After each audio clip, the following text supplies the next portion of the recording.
Alright, hey, what's up, guys? Palutena Army Episode 3. Vane Zyler's with me. What's up? Yo, not too much, man. This is early morning podcast. This is 7 a.m. where I am, and 9 where Vane is. Yep. So, sorry if we're totally out of it right now. But we got things to do later on, so let's get this out of the way. Right, because we have a life outside of this. I'd argue that against myself, but you know. Yeah, who am I kidding?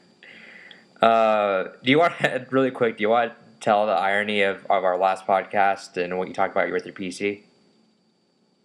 I don't know. Oh, by the way, talk a little bit louder. Oh, is this better? A little bit more? How about now? There you go. Good podcast material. There you go. Go ahead. That's right.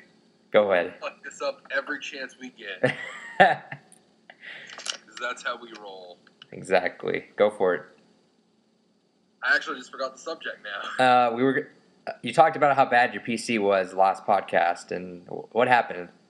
Oh, yeah. So, with this podcast, as we're just sitting there getting up, ready to use it, all of a sudden laptop dies on me.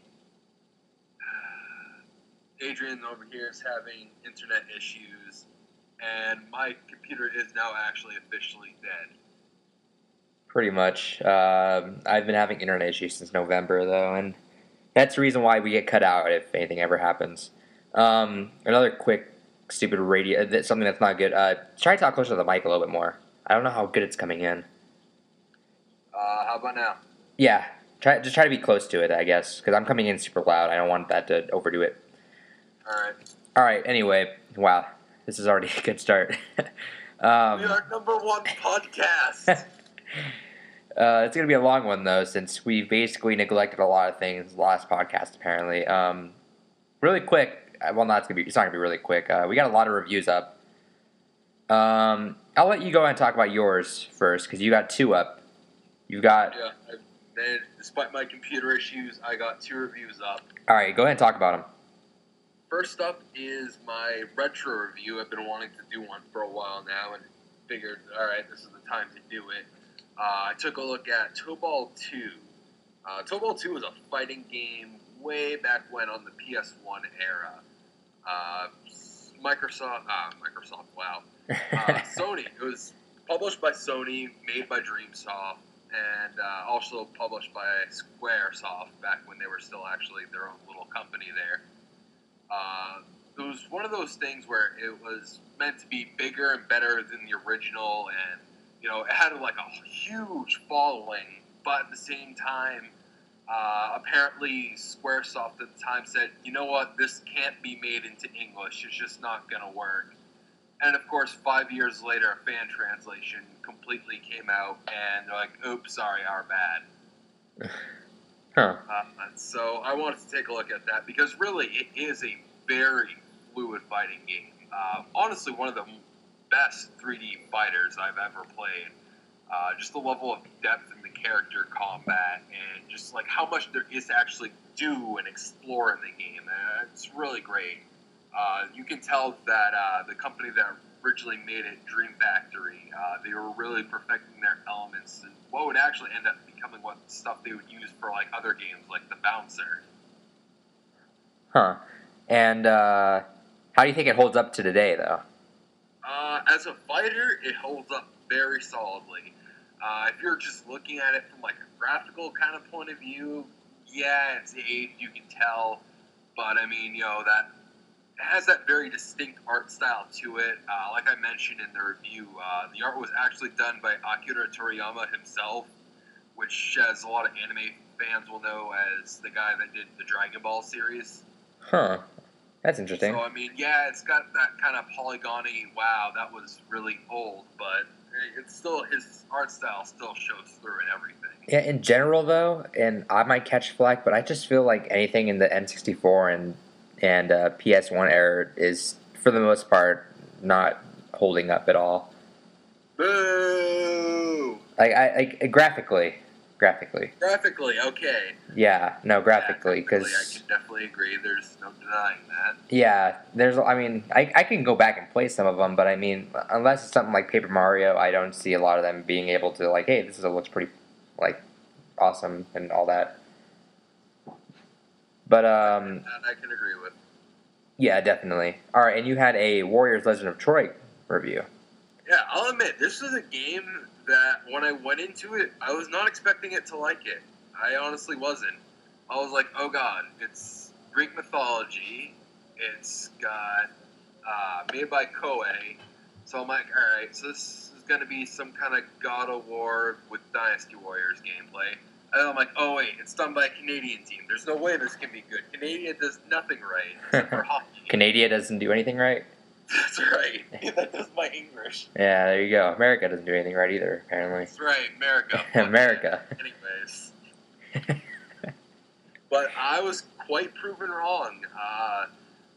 Yes, it does have that sort of Dynasty Warrior influence you can tell in the gameplay, but they really create a really visual atmosphere that it's kind of hard to explain. It's one of those things you have to really play it yourself to really get what I'm trying to say. But you really feel like you are in these fights. You know, you really feel like there's something at stake at all times. It gets a bit monotonous at times because for most part the missions are kind of identical to one another. You're not really having too much variation going on. But I mean, for most part, they do as best they can to immerse you into what's going on. And I gave it a lot of credit for that. All right. And speaking of a Dynasty Warriors, you also got Dynasty Warriors 7 review coming probably next week? Hopefully, if the PSN can stop being retarded and work. All right, well, we're going to come back to that later on here. But we'll get back to that, but I should have the majority of it actually done within the next couple of days. It's just I want to test out the online aspect before I put any final word on it. All right. Well, then I guess we got to look forward to that then. Got a lot of stuff going on your end, sir. Yeah, I've got a ton of reviews for next week, but I'll say that in a bit. I got Dissidia, Duodecim, whatever you want to call it. It's both ways. Final Fantasy 012. Yeah, 012, Duodecim. I am not a Final Fantasy fan. I'll lay that out now. I don't care for Final Fantasy whatsoever. I might go. I hear because I do like Chrono Trigger, so I hear the early Final Fantasy. I thought Final Fantasy is that, but I just don't like how heavily Japanese based it is now. You know. So yeah, the thing is, it also depends very much on which Final Fantasy. Like I still consider myself a Final Fantasy fan, but I haven't enjoyed a Final Fantasy game since Final Fantasy IX, so it's very dependent on the title itself. Aren't the old, like, the first couple exactly like Chrono Trigger, though? Not really. Chrono Trigger was kind of like Square's, hey, let's do something a little different. Well... you want something kind of like in the same spirit as Chrono Trigger, you know, in terms of the characters and what they're trying to portray. Final Fantasy IX would definitely sort of be that. Well... What were the first three based on, though? How different are they from the early ones from the later ones? Again, you pretty much, each one does as much as possible to sort of differentiate itself from the previous one. You know, like, the first three Final Fantasies, they were all sort of like in a Dragon Warrior style of gameplay. And then with Final Fantasy IV, they sort of made, you know, like the active time battle system. Actually, I think they did that before 4. My memories, goddamn, it's been so long since I played the older ones. But really, it's just you pick one up and you see what it's like, and if you don't like it, you try out a different one. They're all so different from one another. It's really hard to just kind of. Yeah, you know what though? There was one. Okay, you pay attention to Atlas, don't you? I think it was. Do you remember the DS game that came out not long ago? Like I want to say not like a month or two ago. It was for the DS, and it was something in that vein. I don't have it on the top of my head. I'm looking it up right now. But that was. I can't think of it. That's annoying me right now. But you know. Actually, I think I know what you're talking about. You know what I'm talking about, but I can't put the name to my head right now. It. Okay, well, this is making for bad podcasts. I'll keep looking it up, but anyway, Dissidia Duodecim. I've tried on a whim because I listen to a bunch of podcasts, and one of them I listen to is Podcast Beyond. One of the guys on there, his favorite PSP game is Dissidia, and I didn't really connect that to Final Fantasy, so I tried out the demo, and I liked the demo, and I was going to buy the game. They had it for sale. They had it for sale on the PSN last year around November, but thankfully I didn't dive on that because a cool thing about Duodecim is you get the you do unlock the campaign for the first game, or you can buy it. So there's a lot of jam packed in this game, and the combat is really fun. They give you 2 modes to play as: action and RPG mode, and action mode is the basic stuff. RPG mode's neat.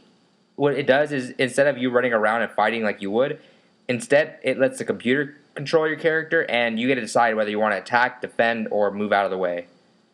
And it's neat.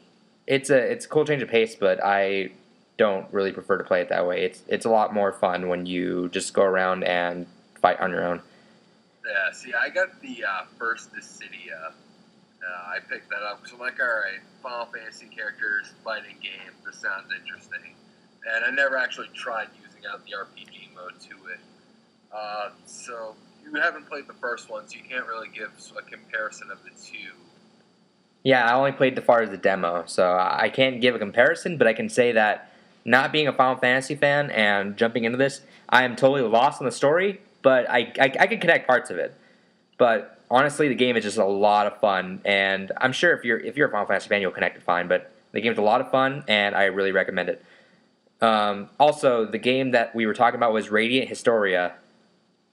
That's it. Okay. Yeah, that was a game that is apparently like the 16-bit RPG stuff, so I want to check that out eventually. I'll probably get it. I need some more DS games because I am not getting a 3DS for a while. Until a DS Lite or whatever, because I don't like the design of this one, and it's 5 hours for battery life. That's annoying to me. I'm just waiting for more games, to be honest, to make it worth it. Yeah, games will come. That's a given, but I don't see a reason to really go out my way and get this. Anyway, I also got a Full House Poker review. I've been late on this. I am generally late on a lot of XBLA games. I try on some. Reviewer. Huh? Had a reviewer. Yeah, like I try to give them enough time though. And Full House Poker is basically the successor to 1 vs. 100, and it is a decent successor at that. If you want a poker game, it's a good poker game. I'll leave it at that. It's a really cool social game to play with your friends whenever you want, and the 1 vs. 100 aspect is awesome to it, but I feel like the coolest thing about 1 vs. 100 at the end was it did have times where you can go in there and you got the whole game going with the host and everything. That was fun, but you also can go into 1 vs. 100 whenever you want, and you could have just gotten random trivia. At least I think that's what I remember. I want to remember that. It's been a while. Huh? Yeah, you could do that. Okay, yeah, you could jump in whenever you wanted. Okay, and you can play whenever you want, so like that. But I mean, the coolest thing is the Texas Heat schedule, which you go through and you have 3 tables: the single, double, and triple diamond, and that's how you rack up your XP and your points and stuff. And I feel like that should be more incorporated. It's on pretty often, but I feel like you should be able to jump in there and at least do something. And then they should one up the. There's a lot of things they could do on there, but I feel like they missed the beat just a little bit on the Texas Heat, but it's still really fun. I'm just too spoiled by 1 vs. 100. That's the thing. It's still amazing and it's still greatly supported, but personally, like my way out opinion, they could have done a little bit more with that. And finally, I got this review coming up later today. It'll be up by the time I put the podcast up. I'm actually finishing it up right now. Is Swarm. Swarm is a. Do you know what this game is? Don't you, Vane? Have you seen it? I've seen it, but I don't know too much. All right. Do you know Trials HD? Yes, I do. And you know Pikmin? Yes, I do. There you go. All what? Yeah, right. Okay, so you control these swarmites, like these little blue creatures, and you basically take them through a crazy level that's just bent on killing all your Swarmites. The thing, Pikmin though was basically dependent on you saving your Pikmin, but Swarm, like you need to sacrifice some of your Swarmites to get through like fast enough and quick enough and more efficiently enough. It's really fun. It's not as it is replayable because of the leaderboards, but there's not as many stages as I wish there'd be. With that said, though, it's gonna get a good score. I'm still deciding on the final score, but it's a great game. And again, like I don't think I've said it on the podcast, and this might be a podcast topic this next couple weeks when I get another XBLA aficionado in here.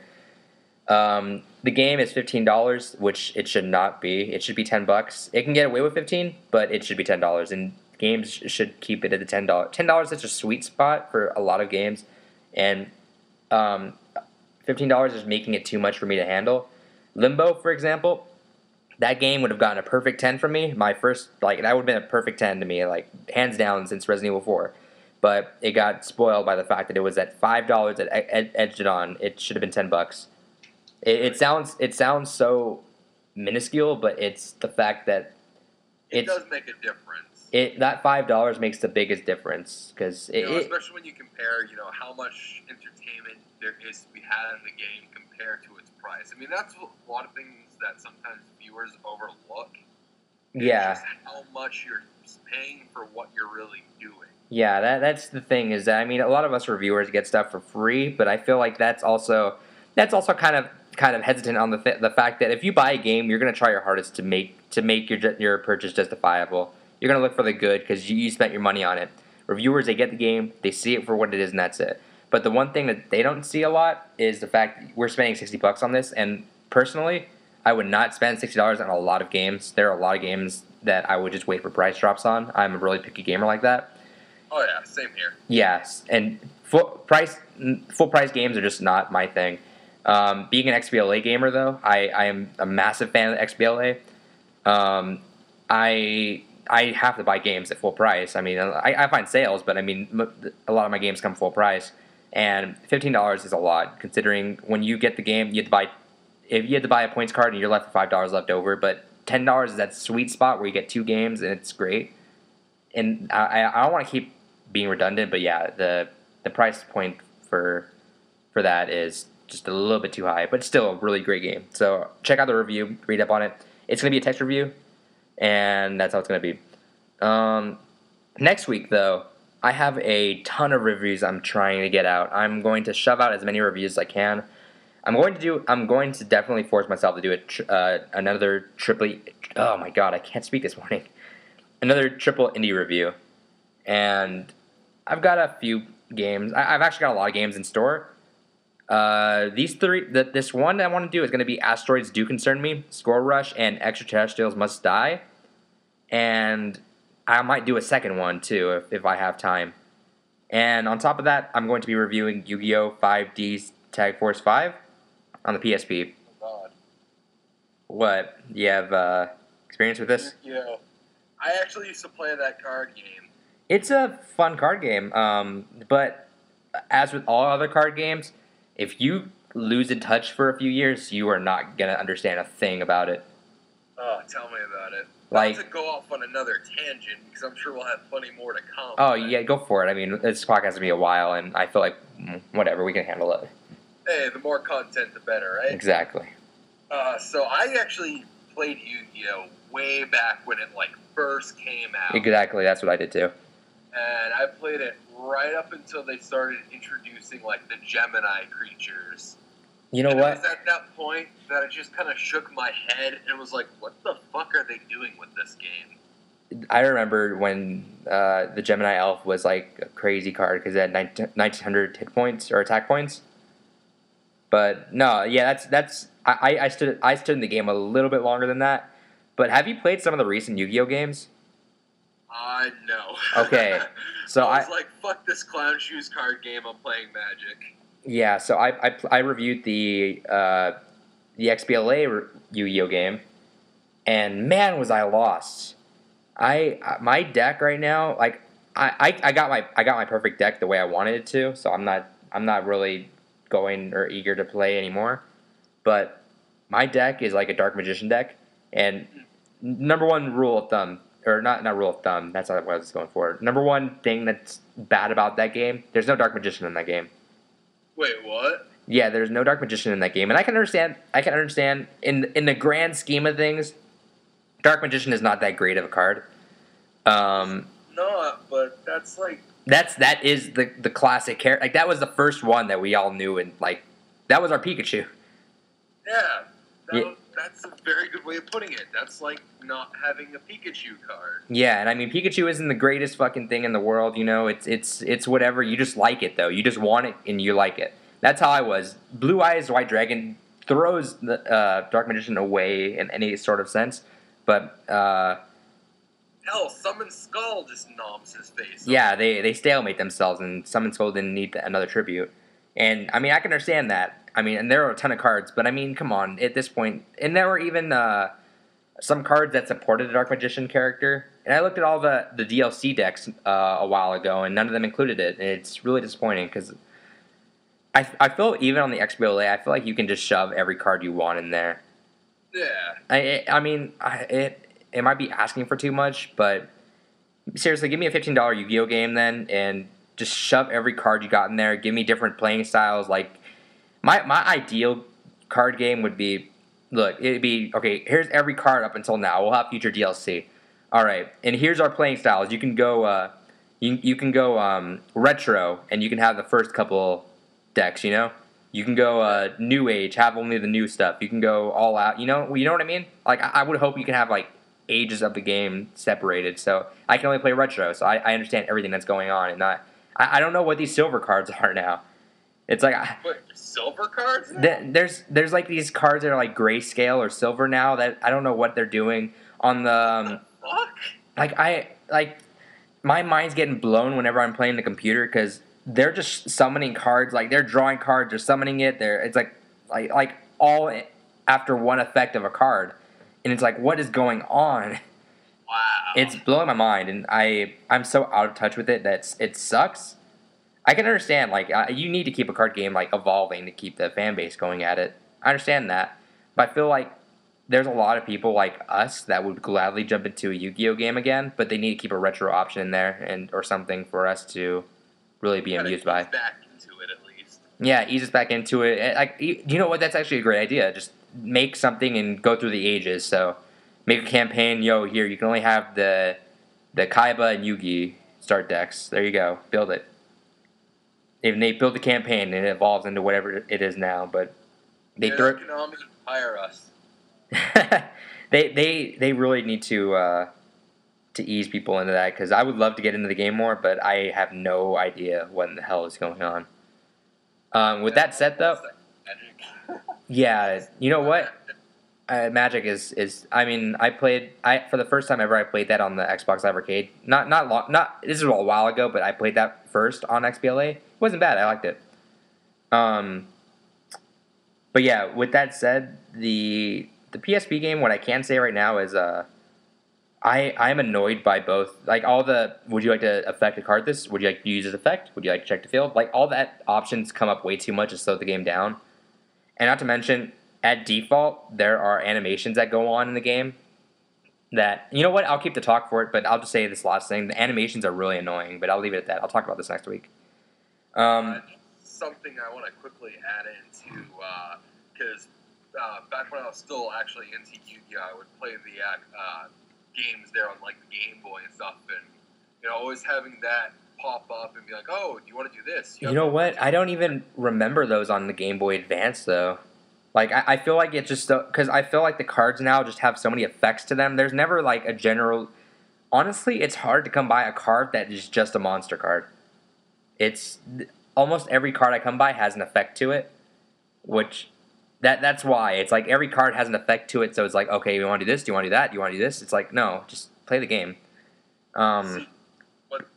Go ahead. The point I was gonna bring up there is they should just do it where it's like in the Magic the Gathering game on the PSN on Xbox Live there. They have it streamlined to where like there's like a turn timer that goes on, And as you're playing your cards and stuff, instead of like constantly prompting, oh, you can do this, you want to do this, or you have an opportunity to use this card, it just keeps the timer going. And if you feel like, all right, this is the time to use my card now, you can pause the timer, go through and select the card. Yeah, either that or I mean, if you know your deck well enough, you should be able to like pull a trigger and activate it or something. Yeah. Yeah. Okay. That would make a lot of sense. I mean, whatever. But, we'll see how it is. I'm gonna play more of the game this weekend. We'll see. All right. So that's for reviews. We have a few articles up though. I was gonna have one of my good friends online, Phil. He wanted to throw up an article, and I told him if he wanted to, he can throw up on our site, and because he wanted to promote it, so he did. And I was gonna have him on the podcast, but he's in the UK, so it was hard to get him. He was gonna jump in, but he can only jump in later, and we want to get this done out of the way right now because we have stuff to do. So, huh? I said limey bastard. So I mean, I'm gonna try to have him up next week, and I'm gonna try my hardest to get an indie developer on here because I have like 6 indie games I want to talk about next week. So, and that's why this podcast is gonna go for. We're gonna try to get off topic as much as we can and get this all out of our system now because we've got I want some podcast guests on, and I don't want to keep them all quiet while we're rambling on about random things. But no, he has a quick article about gaming stereotypes. I don't want to say too much because I want him to explain it.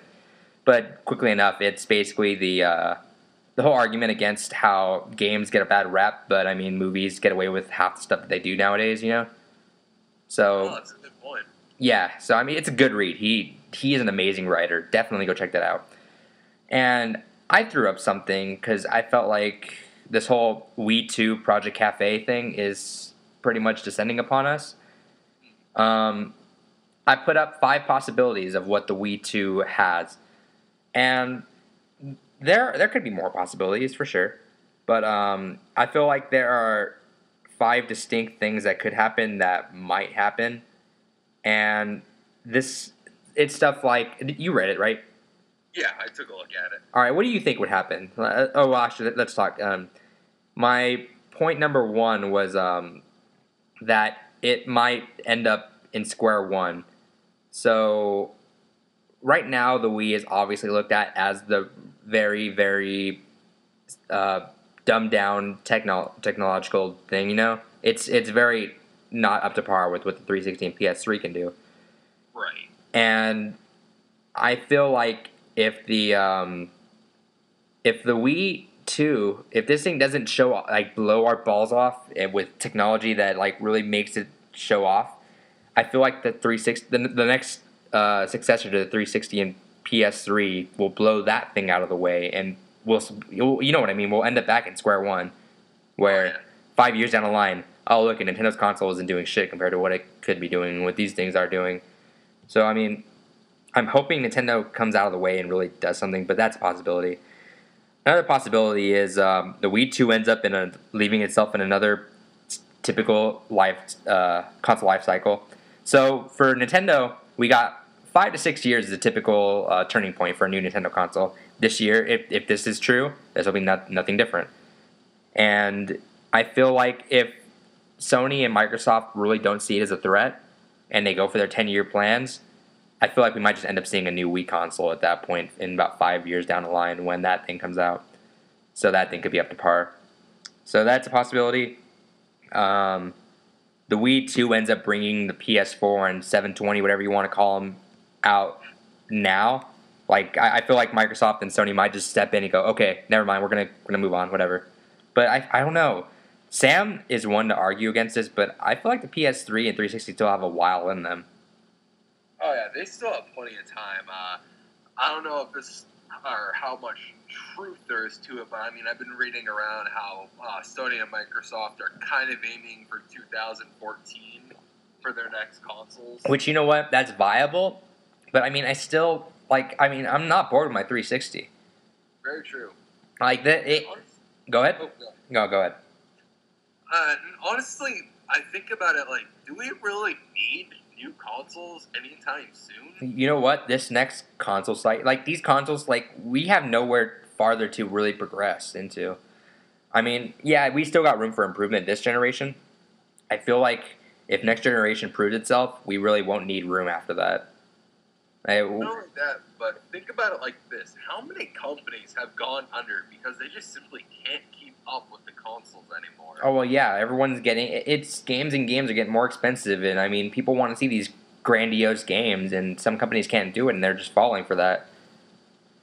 And it used to be. Oh no. No, go ahead. No, I'm just. It used to be like, some companies could get by, just making average game to average game, and then once in a while releasing that grand game that they wanted to release the whole time, but just couldn't get the initial, fundings to go for. And now it's like you have to make a AAA title every time, or you just sink that much further and further into not being able to make games, period. Yeah. And it kind of makes me wonder, why do we need to constantly keep updating technology like this and forcing this kind of pressure on game developers? Yeah, and I mean, at least now, the Wii, I can see a new successor. Like, that's typical. The Wii, it was fun while it lasted, but we need something new on that. But the 360 and PS3, like, I mean, say what you want about, I mean, the PSN, it's not that stabilized. I mean, it can be a lot better, and it should be a lot better this next generation, but for what it is now, I feel like they're both suitable enough to keep on going. And this next console, I feel like it's going to be balls out crazy, but at that point, I think we're just going to get new iterations of the same console. I really don't see too much room for improvement. But that's all to whatever you want to think. Let's see, I had the Wii 2, PS3 and 360 live in harmony. So the PS2 is still alive technically, and yes, but so is the Dreamcast. But they're still making like brand new games, and they're still selling consoles. Yeah. And if not that, if you don't consider it alive, then it was alive like a year ago. I can see the Wii and Wii 2 being. I could see the Wii being a family-friendly console for everyone to have, and then the Wii 2 being the hardcore one that sells a bunch of games. And I could picture them both being side by side as long as it's like the Wii and Nintendo just puts a new brand name on this next console. I can see that happening, but I don't know how viable it is. What do you think? Sorry about that. I had to go quickly run and take care of something. Anyway, no. What do you think of the? What do you think of the Wii 2 being the Wii 2? Okay, never mind. Being more of like a hardcore thing. I lost my train of thought. No, I was hearing what you were saying. Yeah, no. I lost my absolute train of thought. What do you think of the Wii and the Wii 2 being with the 360 and PS3? The thing is, it's kind of dangerous to do that. Just because, the Wii was the first one to release. And because of that, they were falling behind in hardware.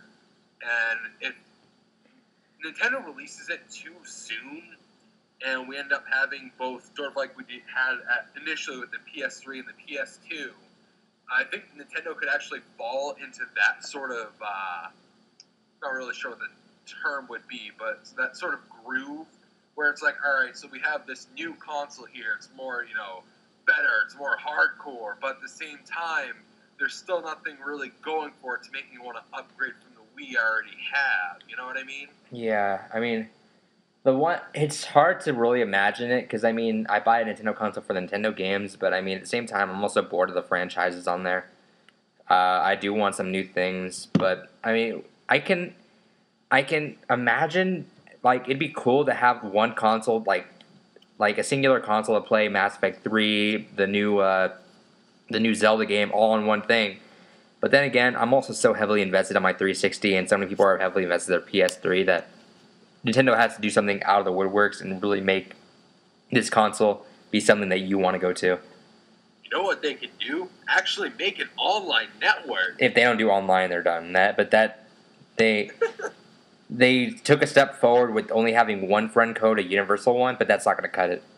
We need a genuine gamertag username thing.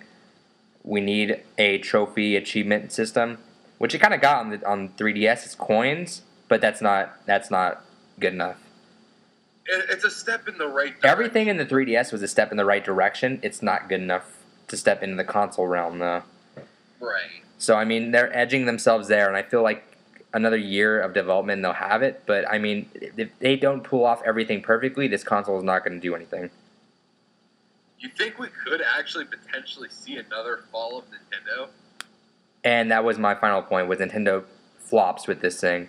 I feel as if Nintendo is smarter than that, but I also am so risky. And like, Nintendo has really put themselves in a game changer here. They're essentially making themselves a new generation here. And this is either going to be awesome and we'll all love Nintendo again and give them the big hugs and kisses and everything, or we're going to end up seeing a Dreamcast again. And it's really interesting to see how this all plays out, assuming this all isn't bullshit and we're just rambling on about nothing. But either way, we're gonna. Really likely, but Yeah, either way. I mean, there's a lot of sources confirming this, but either way, this topic's going to come up eventually, and we're getting this out now. But still, imagine that though, Nintendo falling, left two companies again. I feel like they had so much success with the Wii that there's no way they can fall as a company. But I feel like this console can fall. But it's so unpredictable right now that I'm not even sure what to call it on it.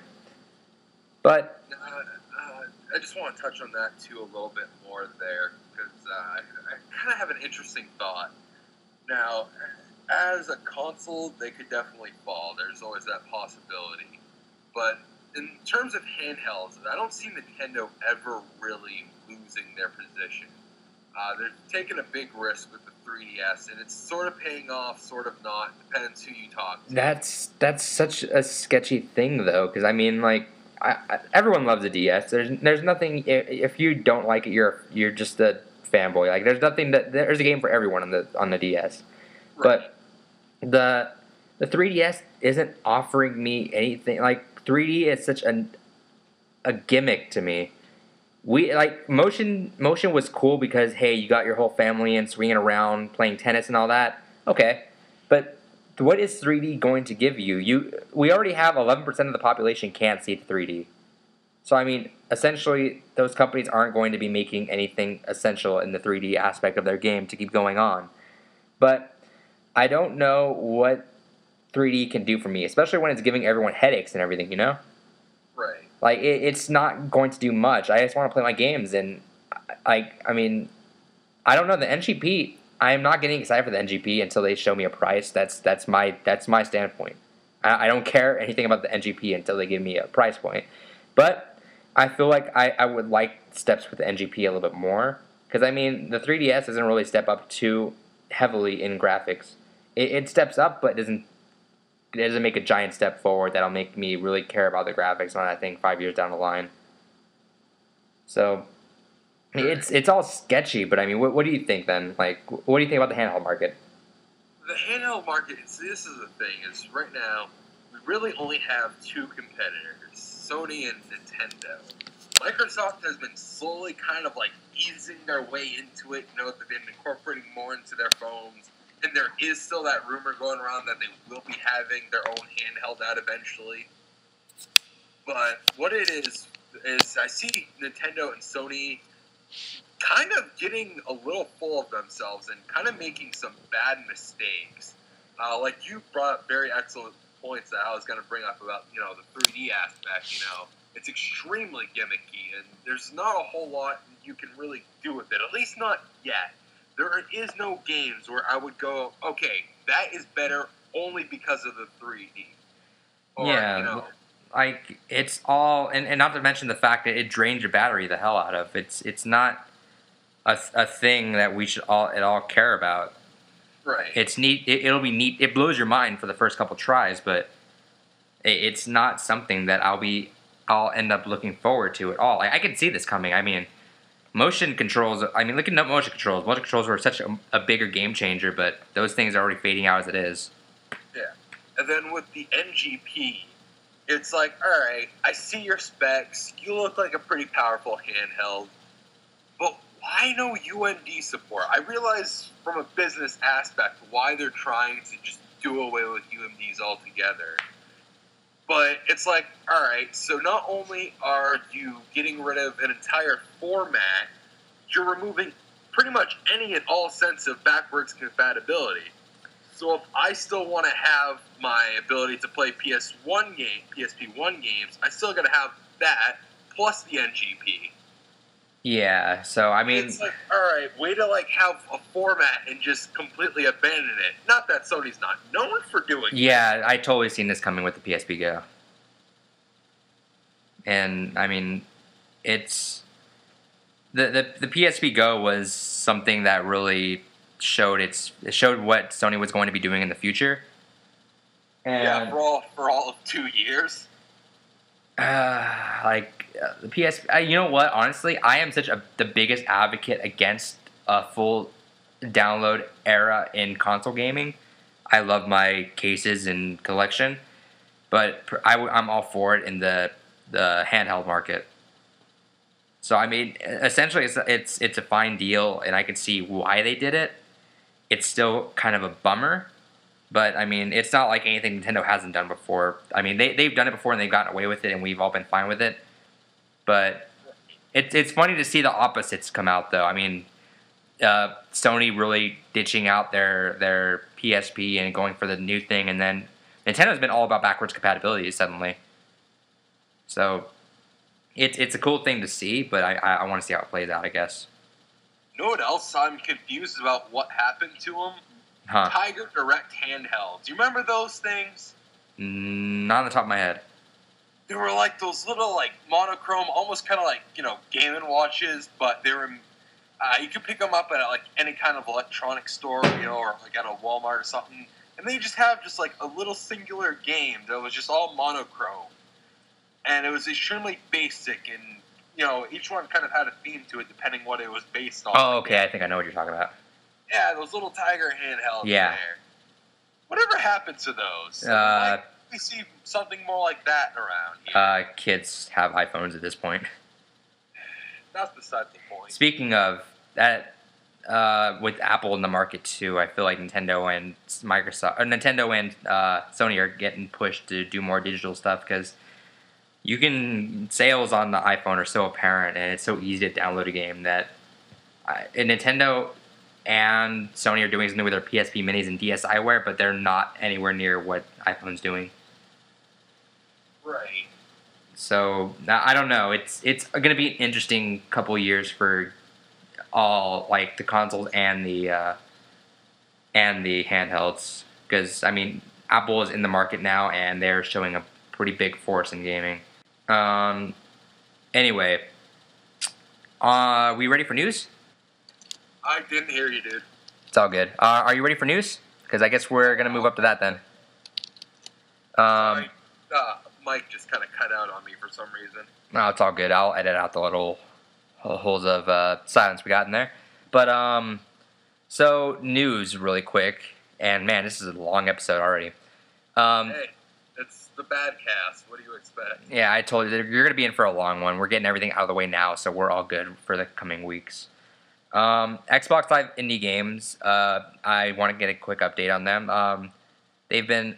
They're getting fixed so that only gold subscribers on the website can rate the game now, which is good, but there's no plans to fix all the broken or the bad or false reviews that were given, which is a huge bummer because one of the games I'm going to be reviewing, I hope I have them on the podcast, and I really would love to, is the guys from Zona Games. Their games dropped so far down that it's not even funny. And I would love to see that fixed, but I mean, for what all the information we have right now is there's no fix for them, but we'll see. That I'm sure this thing has been such an indie news thing for a while that I'm sure we'll see some updates on that. The biggest news for this week, though, and this is something that bothers Vane. I have no problem with this since I have no issue, but the PSN. So how are you PlayStation fans going with this? You mean what the fuck are we doing in our spare time now that we can't play our games? Yeah, how are you doing? Getting outside more? This is why you have a life, right? Yeah. Alright, so this is an issue that kind of started up like about 2 days ago, early in the morning. It was just throwing out random can't not connect to the PSN errors at us. And Sony has not really said much about it. Now, later now. I'm going to cut you off there. They've had two different statements about this. Before, they said it was an error in Japan, how something went wrong over there. But last night, I believe, they said that there was hacking involved, and they shut down the network to fix it. So it's not fixed.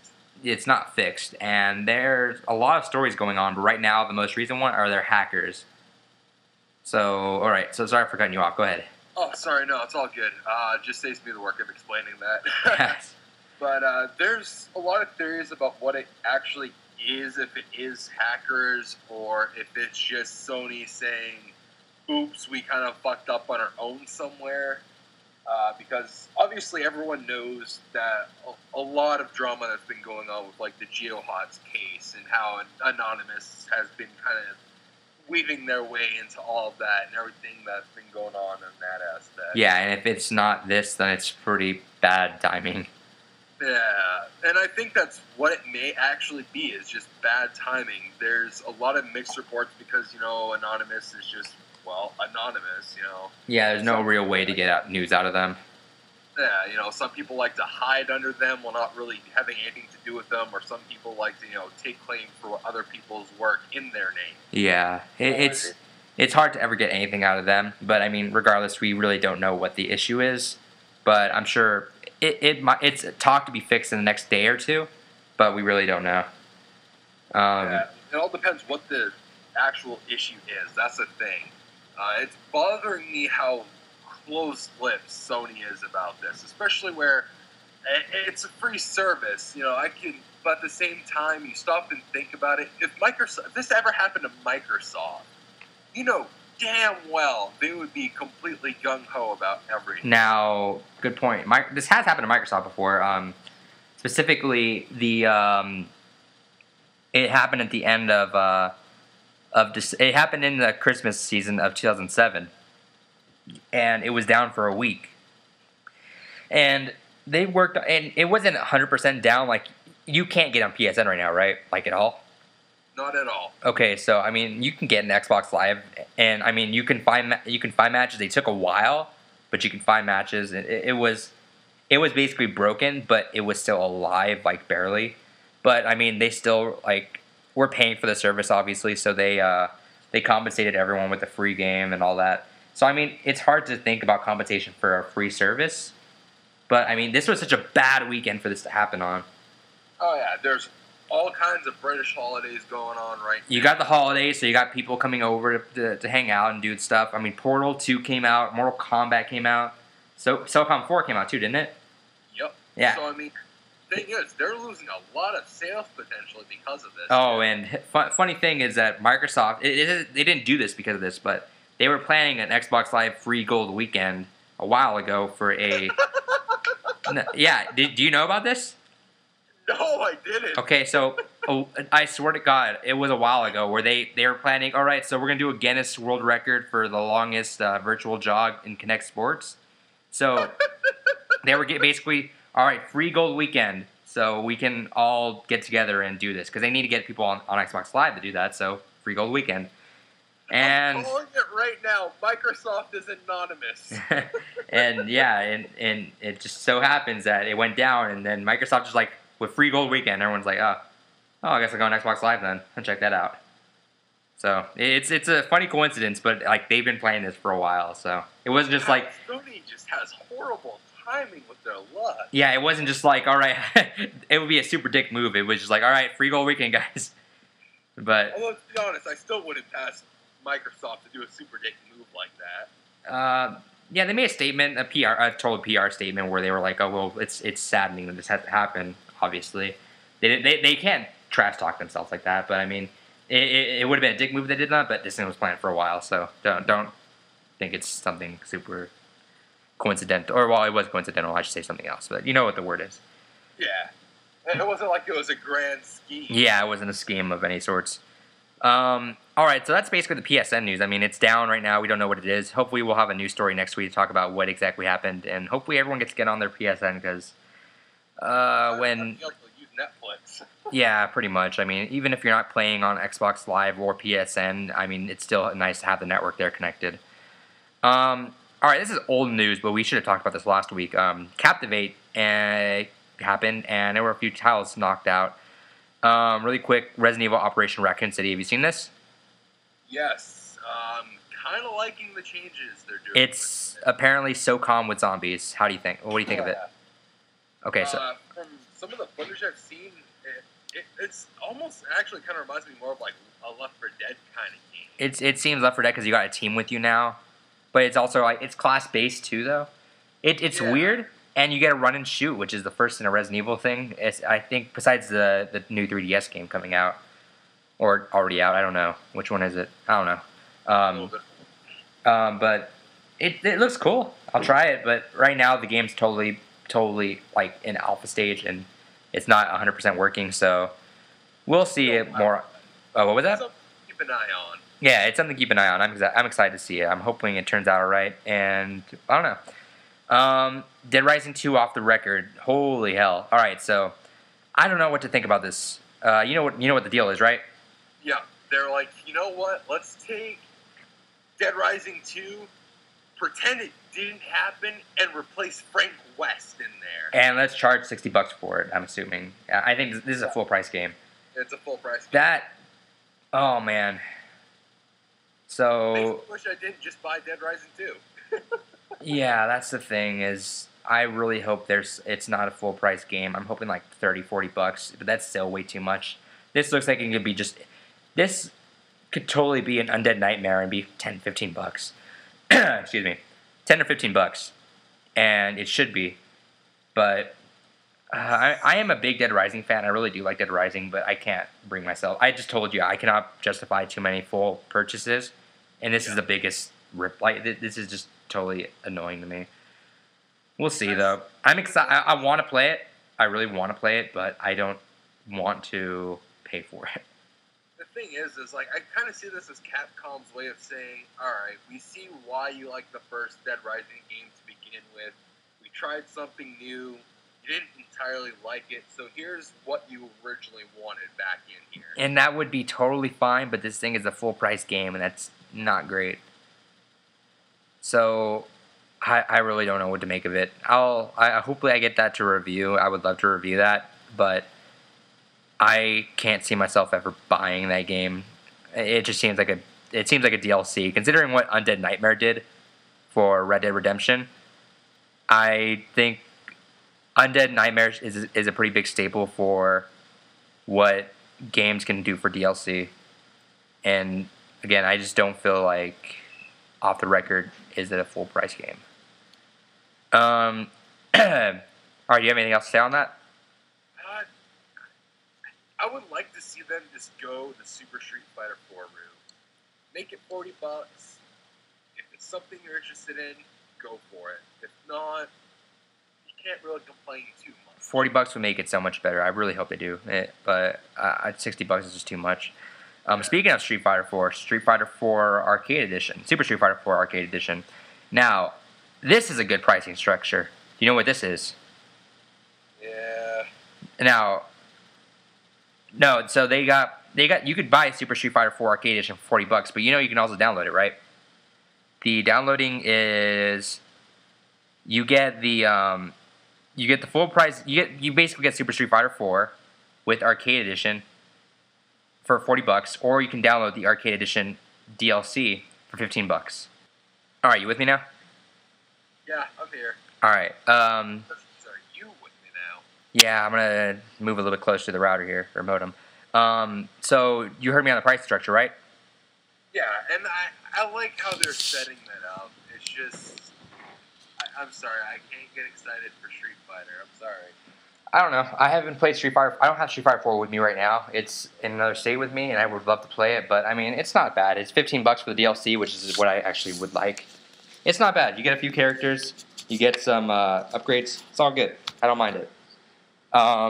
Moving on. I talked about this in the first podcast. Street Fighter Cross Tekken. Yes, we did. I have watched this trailer so many times. is not funny. I have never been so excited for a fighting game. I do not know why I am so interested in this game. I do know why, but I've played this trailer probably 10 or 15 times, and it's annoying to me. But it's looking great. Apparently, it is. It's not Street Fighter 4 with Tekken characters. It's totally like a new game. It's they're actually building it from the ground up as a 2-on-2. Yeah, it's 2-on-2, but it's not like Marvel vs. Capcom where you can tag out. Well, you can't tag out, but I mean, it's not like, all right, so your first character dies, you jump at the next one. You got to keep them both alive. If one of them gets knocked out, they lose. So, I mean, it's a cool concept. I'm really excited to see how exactly the characters all play out, because apparently only 2 of the Tekken characters are balanced. But I don't know. It's interesting because they're all getting story-based tag team characters to go off of. So I mean, I'm excited for it. I'm really looking forward to playing that. And we still haven't seen a word on Tekken Cross Street Fighter, so I'm kind of worried about that. But I'm not. See, the thing is that there is a history between these 2 companies. it's. I mean, say what you want. It's basically the biggest 2D fighter against the biggest 3D fighter. For the most part, yeah. I mean, to be honest, if they would have said, Street Fighter versus Soul Calibur, I would have been a little more excited, but... Oh, I probably wouldn't have cared at that point. We'd probably be flip-flopped at that point. Soul Calibur's fine, but I am a Tekken guy. Yeah, Tekken's alright. I have Tekken 6, and I have a lot of the older ones, too. Yeah, I went back and completed Tekken 6 on all the achievements. I love that game. Yeah, I actually spent like a week straight working on the platinum for it. It's so much fun. Yeah, but I don't know. Like I'm just interested. That's one game. That's the one fighting game I'll actually probably put time into and really try to figure out. I'm really hoping Eddie is in there. For fuck's sake, please put Eddie or wherever the other chick's name is, the one that's basically her clone or his clone. Wow, her name is not coming to me, but I can see her perfectly. Yeah, she's like the go-go dancer. You know what I mean? Yeah. Wow. I can go pull it up right now. Do filler talk.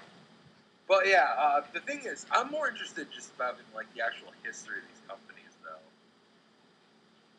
I think we're jumping again. Yeah, it'll be interesting to look at, but I don't know. Like, from a lot of the press releases, these companies it seems like they actually do kind of hate each other. I feel like they're always making jabs, but it's never like in a bad manner. They're both Street Fighter and Tekken are so different from each other. It's hard to really go at it. Yeah. Go ahead. No, well, that's. I mean, do you have anything else to add on that? Not entirely. I mean, it's just I'm holding my breath more for Tekken X Street Fighter because it's going to be interesting to see what it's like to see the Street Fighter characters sort of lose that. What's the term I'm looking for? Infeasibility of their fighting style, I suppose. Yeah, I don't know. It's easy to see Street or Tekken characters in Street Fighter because I mean you could just map them on a playing field, but Street Fighter is so based on long range and short range attacks that's gonna be weird seeing like a Hadouken from far away on Tekken. Not to mention adding that third dimension to Street Fighter characters. Imagine how fucked up Guile would be. Yeah, like it's really gonna be interesting seeing that. Like it's so hard to imagine that. But oh, and the girl's name is Christy, by the way. That's it. Okay. But yeah, we're looking forward to that. Hopefully, we'll see some more because I really want to talk about that game more. But the characters, what we have now, it's Bob, Marduk, King, Nina, Kazuha, Bob. Did I say Bob already? Yeah. Who am I missing here? Oh, it's probably 5-on-5 then. Ken, Ryu, Chun-Li, Guile, and Abel.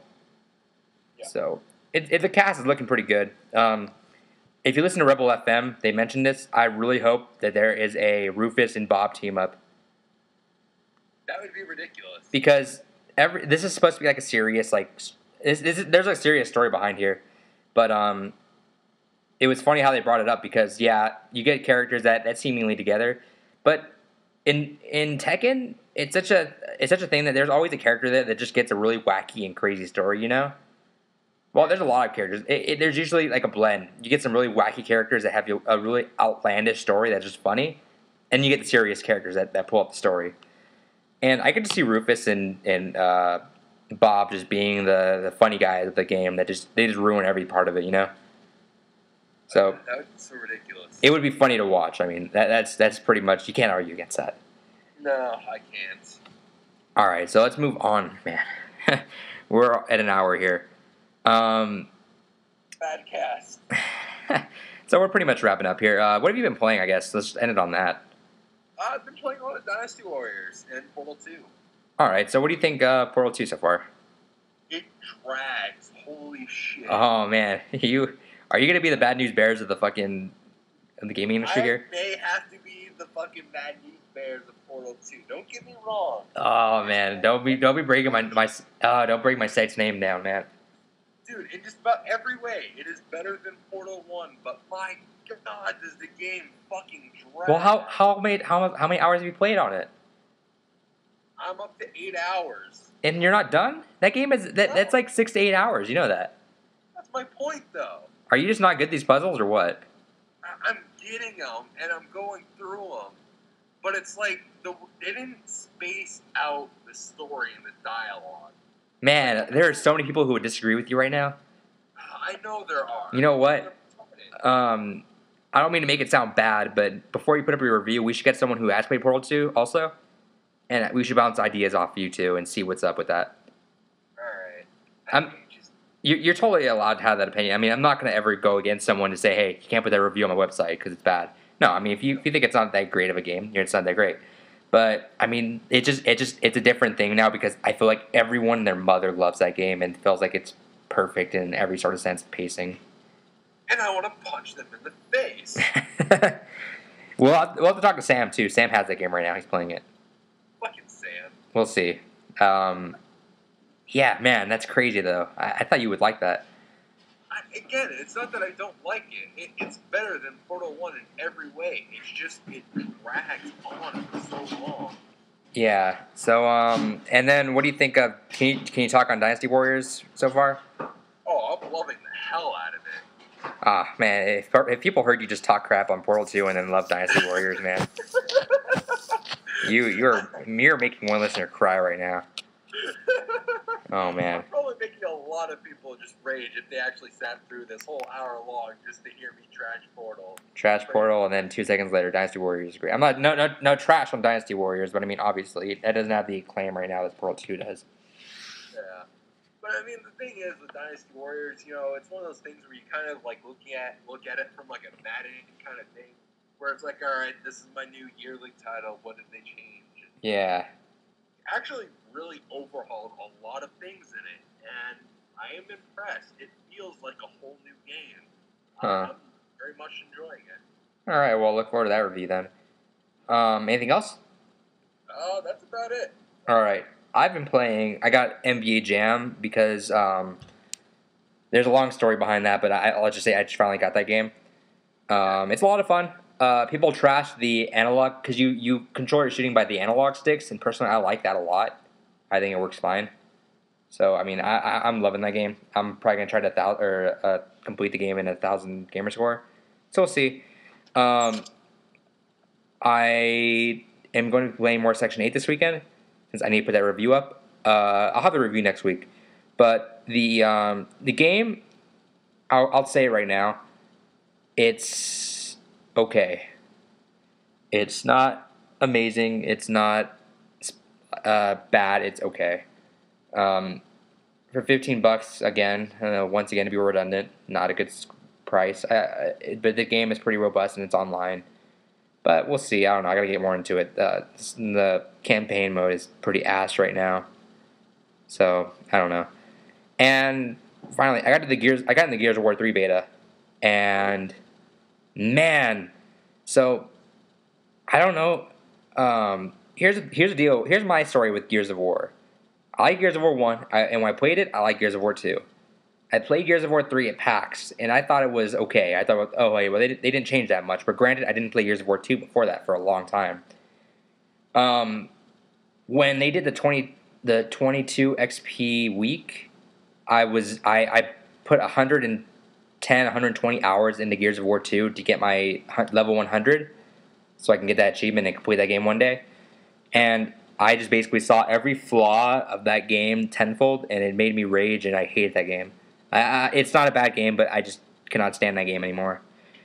And now playing Gears of War 3 after having experienced everything that was wrong with Gears of War 2 tenfold, Gears of War 3 is really cleaned up. It's a lot looser. I feel a friend of mine would disagree with me, but I feel like Gears of War 2 was too tight and it was too hard to move around and everything. But Gears of War 3 loosens it up a little bit. The weapons are a lot of fun. The Retro Lancer is a blast. I am just loving that game. I've been addicted to that game for a while already. I'm putting a lot of hours into it. And I'm looking forward to putting more hours. So far, me and two of my friends, we've been playing that beta for like the last 2 nights, and hours have passed by. It's crazy because there's only 3 maps right now, and there's one mode. You can only play deathmatch. It basically rotates you among the 3 maps. That game is so much fun, even though we're only playing deathmatch on 3 maps. Like, it is a blast. I am loving that game so much. And not to mention, the biggest insult, I love doing this, the biggest insult is knocking someone down. And if you watched the Gears of War 3 at E3 last year, the demo they had, you see at the beginning the Locust pulls off one of the Cog's arms and just slap him across the face with it and throw him down. You can do that as an execution now.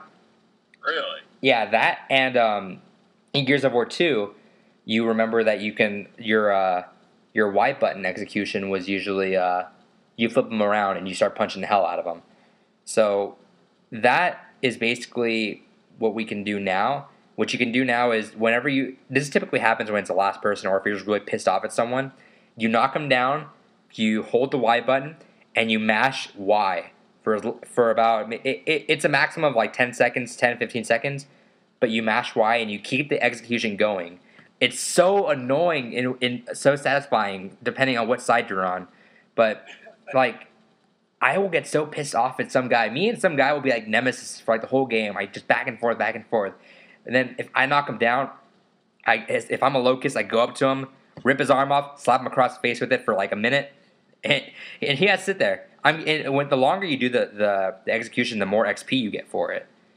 So it's such an incentive to just gloat in their face. And seriously, man, it's so much fun and it's so great. I am loving. They've done everything better because I mean you got to remember the game was supposed to ship right now. The game was supposed to ship this month, and it basically feels like a full-fledged game. But I'm so glad they're polishing it up now. It's going to be a great game. I can already see it. Have you played a lot of Gears of War? I played the first one. Didn't actually play too much of the multiplayer, and I played a little bit of the second one, but not too much into it.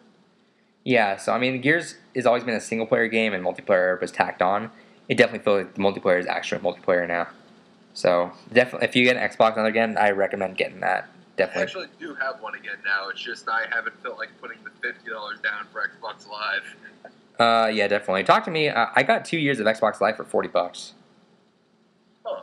Yeah, Target misprinted their ad last year, and they misprinted them. It was supposed to be get a points card for $20, but they just put a year card for $20. So I went around to Target and I was like, hey, this is what your ad says. And the first Target's like, no, we don't mean that. But I went to the second Target and they're like, oh, hey, oh well, all right, sell it to them, whatever. And then I went and I got that one and I was like, all right, cool. And then I went to Best Buy and price matched that. Nice. So I got 2 years for $40. So I mean, I'm happy with that.